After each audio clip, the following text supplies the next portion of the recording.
Spicy ടൈലിലേക്ക് എല്ലാവർക്കും സ്വാഗതം. ഇന്ന് ഞാനിവിടെ ഉണ്ടാക്കാൻ പോകുന്നത് ഒരു പായസമാണ്. എല്ലാവർക്കും അറിയാം, സേമിയ പായസമാണ്. ഇത് ഞാൻ എങ്ങനെ ഉണ്ടാക്കുന്നതെന്ന് നമുക്ക് പരിചയപ്പെടാം. സേമിയ, വറുത്ത സേമിയാണിത്. ഇത് 2 കപ്പ് സേമിയാണ് ഞാൻ എടുത്തിട്ടുള്ളത്. അപ്പോൾ നെയ്യ് ഒഴിക്കാം. ചൂടായ ശേഷം ഈ സേമിയ ഒന്ന് വറുത്തെടുക്കാം. ഒന്നുകൂടി ഒന്ന് ചൂടാക്കാം, വല്ലാതെ വറുക്കണ്ട, കാരണം വറുത്ത സേമിയാണ്. എന്നാലും ഒന്ന് ചൂടാക്കുക. ഞാനിവിടെ 4 പാക്കറ്റ് പാലാണ് എടുത്തിട്ടുള്ളത്. 4 പാക്കറ്റ് പാല് പൊട്ടിച്ചൊഴിക്കും.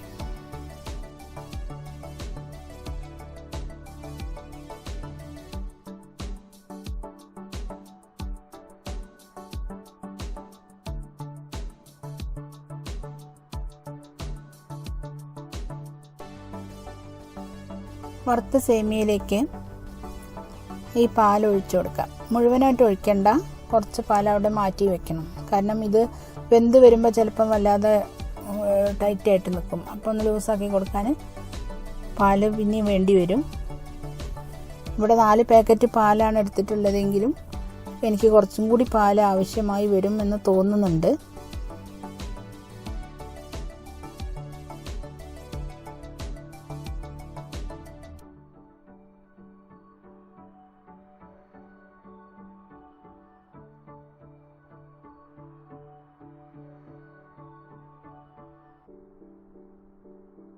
മറ്റേ പാല് വേറൊരു പാത്രത്തിലേക്ക് വെച്ചിട്ട് അതും കൂടി തിളപ്പിച്ചെടുക്കുകയാണ് ചെയ്യുന്നത്.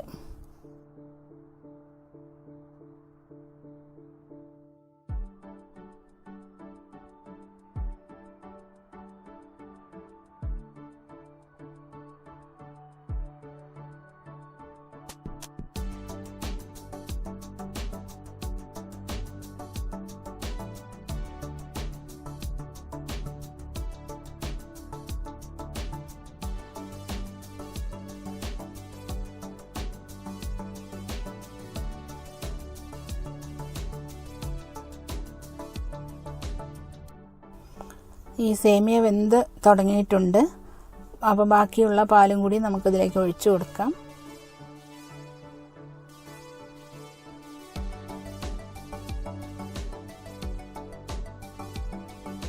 നന്നായി ഇളക്കുക, വേവുന്നവരെ ഇളക്കിക്കൊണ്ടിരിക്കുക.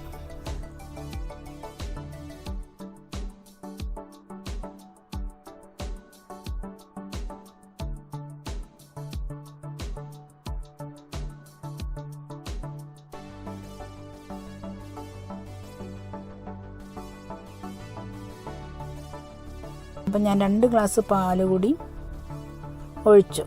ഇതിൽ വെള്ളം തീരെ ഉപയോഗിക്കുന്നില്ല. 2 ടേബിൾ സ്പൂൺ പഞ്ചസാരയുടെ കൂടെ 6 ഏലക്കായ് ഞാൻ പൊടിച്ച് വെച്ചിട്ടുണ്ട്. അതുകൂടി ഇതിൽ ചേർത്ത് കൊടുക്കണം. ഏലക്കായ നന്നായി പൊടിയാൻ വേണ്ടിയിട്ടാണ് പഞ്ചസാര ചേർക്കുന്നത്.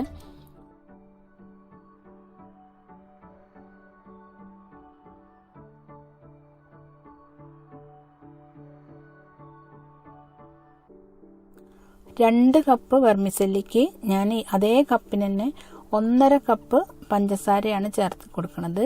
പിന്നെ പഞ്ചസാര കുറച്ചും കൂടി കൂടുതൽ വേണമെന്നുള്ളവർ വേണമെങ്കിൽ കുറച്ചും കൂടി ചേർത്തി കൊടുക്കാം.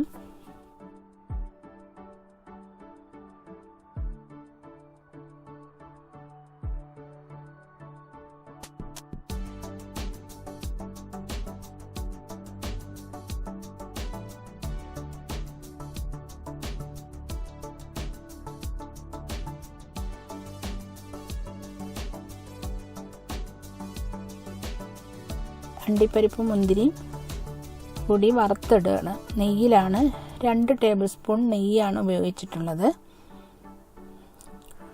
2 ടേബിൾ സ്പൂൺ അണ്ടിപ്പരിപ്പ് മുറിച്ചത് വറുത്തെടുക്കുന്നു.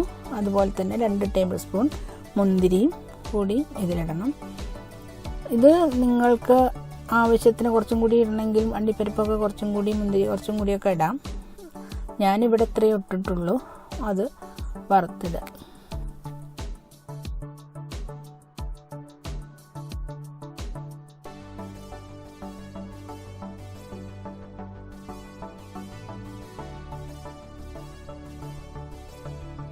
നല്ല സ്വാദിഷ്ടമായ സേമിയ പായസം റെഡി ആയിട്ടുണ്ട്.